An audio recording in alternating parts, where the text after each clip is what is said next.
But man, I love watching the fights. It's awesome. So okay, so tell me about this matchup right here. So what Dhlasim, should I expect? What would these? So correct me if I'm wrong. It's a combination of range fighters. It's like what makes fighters different in a game like this? So Dhlasim in particular is a unique character in this game. He has limbs that stretch almost all the way across the screen, but can't do high damaging combos all at once in most situation. Balrog, the boxer, is generally a rushdown character that wants to be in your face at all times, has high damage combos, can put you in situations where he can start a new combo, so the damage scaling resets.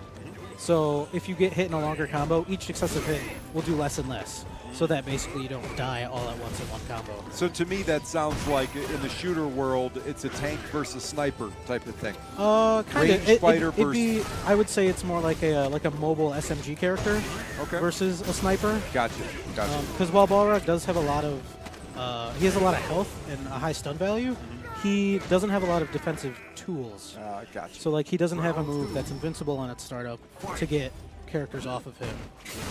He just has like the standard things that everyone else has. Gotcha. So you have to play really smart to play him defensively. But people generally say he has the advantage in this character matchup because of his explosive damage. I'll be honest with you, I've been watching you guys now for 6 months. Io's the only person that plays Dhlasim. Yeah, he's the only Dhalsim in Michigan as far as I know. Why is that? He's just unique? So, yeah, not a lot of people like the way Dhalsim plays, particularly in this game. In Street Fighter 4, there were a few different kinds of play styles you could play. Like, you could play more defensively if you wanted, or a careful, like, poking game. But it's generally considered favorable to play as offensively aggressive as you can.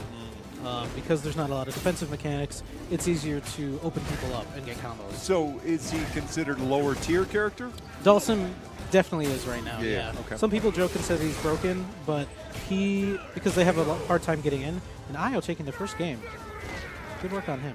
A lot of people can have trouble getting around his limbs that reach really far, but because they reach so far... It seems awkward. Yeah, he has a weird rhythm, and his limbs reach so far, but they're slow, and they only cover very specific parts of the screen. So if you can tell what buttons he's going to hit, you can tell where to go and where to avoid. What to avoid, sure. Yeah, that makes sense. So like that medium kick, it only hits like low on the ground. So if you jump, you can jump over it, but he can recover fast enough to block a jumping attack in most circumstances. Now, here we go, Boxer getting started. You can see, if you watch the life bars, Io's really only getting individual pokes, but whenever Champ scores a hit, he'll get 2 or 3 hits that take out a huge chunk of life. Like, I think he's only gotten 2 openings up on Io, and he's already at half health.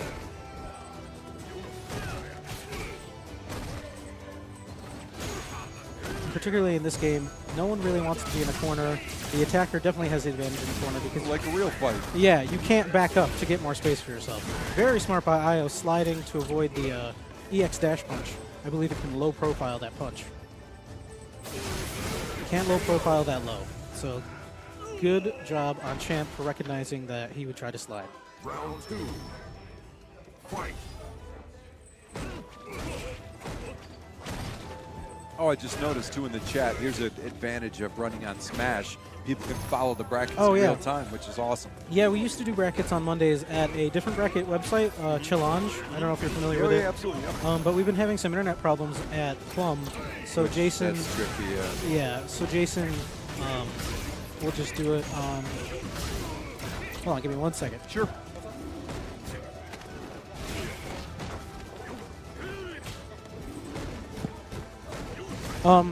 Yeah, so Jason's been running it on like a local program, and he'll just screenshot the results and post it later. All right, so Io getting a stun on Balrog, not the easiest thing to do, especially with Dhalsim. Yeah, so Smash is definitely good for following brackets, because you can see like which games are running. Yeah. If people are doing that. Yeah, I'm excited too with just the real-time player rankings. I mean, right now the Detroit Player Series has 29 events, which is nuts. Yeah, so now for over 3 months, right? Now we can see like the progression of the players and how they're moving around, and yeah, it should be a lot of fun. For sure. All right, so this is one of the things that makes Boxer dangerous. If he gets a throw in the corner, he can dash up, and he can either hit a button or throw. And if he throws, All right, I am the champ taking the second game. If he throws you, then any button you hit will get beat, and you'll just get thrown again. But if he chooses to dash up and then walk slightly backwards, and you tech the throw by hitting throw of your own, he can punish that whiff of you trying to throw and do some strong damage. So that's a scary thing that a lot of characters can do, but Boxer, since he's a high burst damage character, it's particularly scary. So oftentimes players will just recommend just take the throw, because they'll have to do 7 or 8 throws to get you actually stunned. Gotcha. All right, so I am working on a stun real quick. So who do you play typically? I play Fong, who used to be considered the worst character in the game, not considered to be very strong at this point. He is a character that does damage over time. He will literally apply poison and will slowly drain the opponent's health. But as a result, he has the absolute lowest burst damage in the game. So what made you choose him if he was originally the worst character in the So challenge? No, I didn't pick him because he was the worst. Sometimes you just, good job on IO. Getting champ with the instant overheads. So I'm sure in shooters there's certain weapons that you prefer. Oh, yeah, of course. Yeah. You're like, oh, this weapon just clicks with me, even if there's another weapon that's like statistically better, has a faster time to kill. Sure. A lot of players are like that with fighting games. They find a character that they just think feels right. And in fighting games, wow, that sucks. So if you look at all the red, that's where the damage of that one combo did. That did over half of Dhalsim's life with that stun combo. So I think Champ is going to take this round, but Io's not completely out of it. Ooh, good counter hit. Ooh, not close enough to get that second throw. And so we're going down to the final game, final round. That's how I like it. Yeah. And this is a scary matchup, I think, for both players, because Balrog doesn't have a lot of ways. He's not very evasive. He's rather straightforward in his attacks, so he can't get in super for free. But once he's in, it's hard to get him back out. Are we? I'm not sure what's going on. All right. But what I was saying, sometimes a character just like clicks with you, even if they're not like the best character tier-wise. And I pick Fang because he just feels right to me. Yeah, in fighting games, I tend to play characters that have like space control, and Fong can throw fireballs that arc and just kind of hang on the screen for a little bit, or lay down like a mine. That'll prevent players from walking forward. He's got some interesting tricks. But, ooh, it's not quite it. One more combo will take it. Oh, I think he's going to block it. Ooh. Oh my god, next hit win. Oh man, Good that was punish awesome. From IO. That was Came awesome. down to pretty much the last pixel. That was awesome. Good match.